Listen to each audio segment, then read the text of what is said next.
Hi everyone, എല്ലാവർക്കും സുഖമാണെന്ന് വിചാരിക്കുന്നു. ഇന്ന് നമ്മളിവിടെ ഉണ്ടാക്കാൻ പോകുന്നത് പനീർ ബട്ടർ മസാല ആണ്. വെജിറ്റേറിയൻസിനും നോൺ വെജിറ്റേറിയൻസിനും ഒരുപോലെ ഇഷ്ടപ്പെടുന്ന ഒരു വിഭവമാണിത്. റെസിപ്പിയിലേക്ക് പോകുന്നതിന് മുൻപ് നമ്മുടെ യൂട്യൂബ് ചാനൽ ഇതുവരെ സബ്സ്ക്രൈബ് ചെയ്തില്ലെങ്കിൽ ഒന്ന് സബ്സ്ക്രൈബ് ചെയ്യണേ. നിങ്ങൾ ഓൾറെഡി സബ്സ്ക്രൈബ് ചെയ്തെങ്കിൽ താങ്ക് യു സോ മച്ച്. അപ്പൊ നമുക്ക് പനീർ ബട്ടർ മസാല ഉണ്ടാക്കാൻ സ്റ്റാർട്ട് ചെയ്യാം. അതിനു വേണ്ടി ഒരു പാൻ ചൂടാക്കിയിട്ട് ഒരു ടേബിൾ സ്പൂൺ ബട്ടർ ചേർത്ത് കൊടുക്കാം. ബട്ടർ ഒന്ന് മെൽറ്റായി വരുമ്പോൾ അതിലേക്ക് 3 വെളുത്തുള്ളിയും ഒരു ചെറിയ കഷ്ണം ഇഞ്ചിയും കൂടെ ചേർത്ത് കൊടുക്കാം. എല്ലാം ഒരു മീഡിയം പീസസ് ആയിട്ട് മുറിച്ചാൽ മതി. വഴറ്റി കഴിഞ്ഞ് ഇതെല്ലാം നമുക്ക് അരച്ചെടുക്കാനുള്ളതാണ്. അതുകൊണ്ട് കുറച്ച് വലിയ പീസസ് ആയിട്ട് കട്ട് ചെയ്താലും കുഴപ്പമില്ല. ഇനി ഇതിലേക്ക് ഒരു മീഡിയം പട്ടയും 2 ഏലക്കയും കൂടെ ചേർത്ത് കൊടുക്കാം. എന്നിട്ട് 1 മിനിറ്റ് വഴറ്റാം. ഇപ്പൊ ഇഞ്ചി വെളുത്തുള്ളിയുടെ ഒക്കെ കളർ മാറിയിട്ടുണ്ട്. ഇനി ഇതിലേക്ക് ഒരു വലിയ സവാള ചേർത്ത് കൊടുക്കാം. ക്യൂബ്സ് ആയിട്ട് അരിഞ്ഞാൽ മതി. അതിന്റെ ഒപ്പം തന്നെ ഒരു 10-15 കാഷ്യൂ നട്ട്സും കൂടെ ചേർത്ത് കൊടുക്കാം. ഫ്ലെയിം ഒരു മീഡിയം ആക്കിയിട്ട് നന്നായിട്ട് വഴറ്റിയെടുക്കാം. നിങ്ങൾക്ക് ബട്ടർ കുറവാണെന്ന് തോന്നുവാണെങ്കിൽ ഇടയ്ക്ക് ആഡ് ചെയ്ത് കൊടുക്കാം കേട്ടോ. സവാള ഇപ്പൊ നന്നായിട്ട് വാടിയിട്ടുണ്ട്. ഇനി ഇതിലേക്ക് 3 തക്കാളി ചേർത്ത് കൊടുക്കാം. നല്ല പഴുത്ത തക്കാളി എടുക്കാൻ ശ്രദ്ധിക്കണം.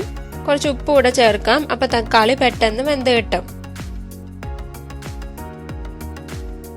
അടച്ചു വെച്ച് തക്കാളി ഒന്ന് വേവിച്ചെടുക്കാം. ഒരു 3-4 മിനിറ്റ് ഒക്കെ എടുക്കും.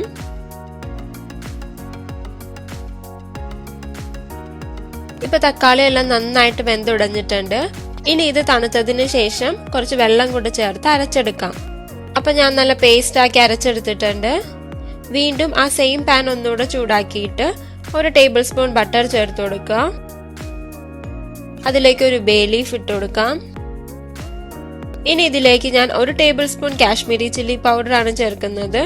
കാശ്മീരി ചില്ലി പൗഡർ ഇല്ലെങ്കിൽ 1/2 ടേബിൾ സ്പൂൺ മുളക് പൊടി ചേർത്താലും മതി. ഇങ്ങനെ നമ്മൾ ആദ്യം മുളക് പൊടി ആഡ് ചെയ്യുമ്പോൾ നമ്മുടെ മസാലയ്ക്ക് നല്ലൊരു കളർ കിട്ടും. ഇനി ഇതിന്റെ പച്ചമണം പോകുന്ന വരെ ഒന്ന് മൂപ്പിച്ചെടുക്കാം. എന്നിട്ട് അരച്ചു വെച്ചിരിക്കുന്ന പേസ്റ്റ് ചേർത്ത് കൊടുക്കാം. മിക്സിയിലേക്ക് കുറച്ച് ചൂടുവെള്ളം കൂടെ ചേർത്ത് അരപ്പ് ഫുൾ എടുക്കാം. ഞാനിവിടെ 2 കപ്പ് ചൂടുവെള്ളമാണ് ഒഴിച്ചത്. നിങ്ങളുടെ ഗ്രേവിക്ക് അനുസരിച്ച് വെള്ളം ചേർത്ത് കൊടുക്കുക. ഇനി ഇതിലേക്ക് ആവശ്യത്തിന് ഉപ്പ് കൂടെ ചേർക്കാം.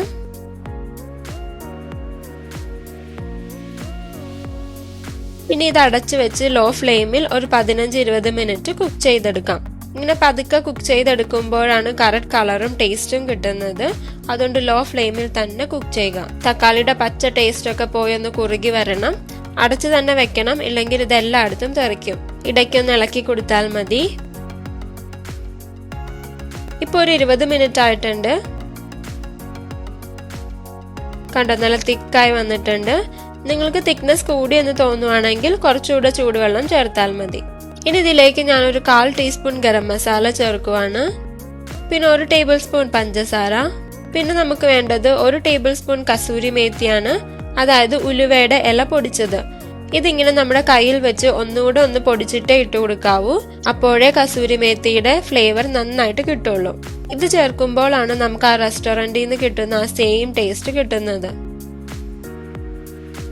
കണ്ടോ, നമ്മുടെ മസാലയ്ക്ക് നല്ല കറക്റ്റ് കളർ കിട്ടിയിട്ടുണ്ട്. വേറെ ഫുഡ് കളർ ഒന്നും തന്നെ ചേർക്കേണ്ട ആവശ്യമില്ല. ഇനി ഇതിലേക്ക് പനീർ ചേർത്ത് കൊടുക്കാം. ഞാൻ ഇന്ന് 250 ഗ്രാം പനീറാണ് എടുത്തിരിക്കുന്നത്. ഇതിപ്പോ ഫ്രോസൺ പനീറാണ്. അതുകൊണ്ട് ഞാൻ ഉണ്ടാക്കുന്നതിന് 2 മണിക്കൂർ മുമ്പ് തന്നെ എടുത്ത് പുറത്ത് വെച്ചു. അപ്പോഴേ നല്ല സോഫ്റ്റ് ആയി കിട്ടുള്ളൂ. നിങ്ങൾ വെളിയിലെടുത്ത് വെച്ചിട്ടില്ലെങ്കിൽ ഉണ്ടാക്കുന്നതിന് ഒരു 15 മിനിറ്റ് മുമ്പ് എടുത്ത് ചൂടുവെള്ളത്തിൽ ഇട്ടാലും മതി. ഇനി ഇത് അടച്ചു വെച്ച് ഒരു മീഡിയം ഫ്ലെയിമിൽ 6 മിനിറ്റ് വേവിച്ചെടുക്കാം. ഇനി ഇത് തുറന്നു നോക്കാം. കണ്ടോ, നല്ല തിക്കായിട്ടുണ്ട്. ഇനി ഇതിലേക്ക് ഞാൻ 2-3 ടേബിൾ സ്പൂൺ ഫ്രഷ് ക്രീം ചേർക്കുവാണ്. ഇത് ഓപ്ഷണൽ ആണ്. ഇത് ചേർക്കാതെ തന്നെ അണ്ടിപ്പരിപ്പൊക്കെ ചേർത്തത് കൊണ്ട് നമ്മുടെ കറിക്ക് നല്ലൊരു തിക്നെസ് കിട്ടും. അതുകൊണ്ട് ക്രീം വേണമെങ്കിൽ മാത്രം ചേർത്താൽ മതി. എന്നിട്ടൊന്ന് മിക്സ് ചെയ്യാം. നിങ്ങൾക്ക് ഗ്രേവി പോരെന്ന് തോന്നുവാണെങ്കിൽ ചൂടുവെള്ളം ചേർത്ത് കൊടുക്കാം കേട്ടോ.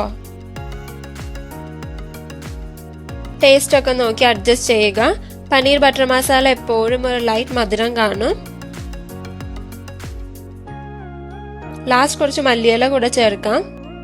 അപ്പൊ നമ്മുടെ പനീർ ബട്ടർ മസാല ഇവിടെ റെഡി ആയിട്ടുണ്ട്. ഇത് നാൻ, റൈസ്, ചപ്പാത്തിയുടെ ഒക്കെ കൂടെ നല്ല അടിപൊളി കോമ്പിനേഷൻ ആണ്. കുട്ടികൾക്കൊക്കെ ഇത് വളരെ ഇഷ്ടമാകും. അപ്പൊ നിങ്ങൾ ഇത് തീർച്ചയായിട്ടും തയ്യാറാക്കി നോക്കണം. എന്നിട്ട് ഫീഡ്ബാക്സ് പറയണം. നമ്മുടെ ചാനൽ സബ്സ്ക്രൈബ് ചെയ്യാനും മറക്കരുത്. കൂടെ ഇത് ഫ്രണ്ട്സിനും ഫാമിലിക്കും കൂടെ ഒന്ന് ഷെയർ ചെയ്യുക. അപ്പൊ അടുത്ത നല്ലൊരു കിടിലൻ റെസിപ്പി ആയിട്ട് വീണ്ടും കാണുന്നത് വരെ ബൈ.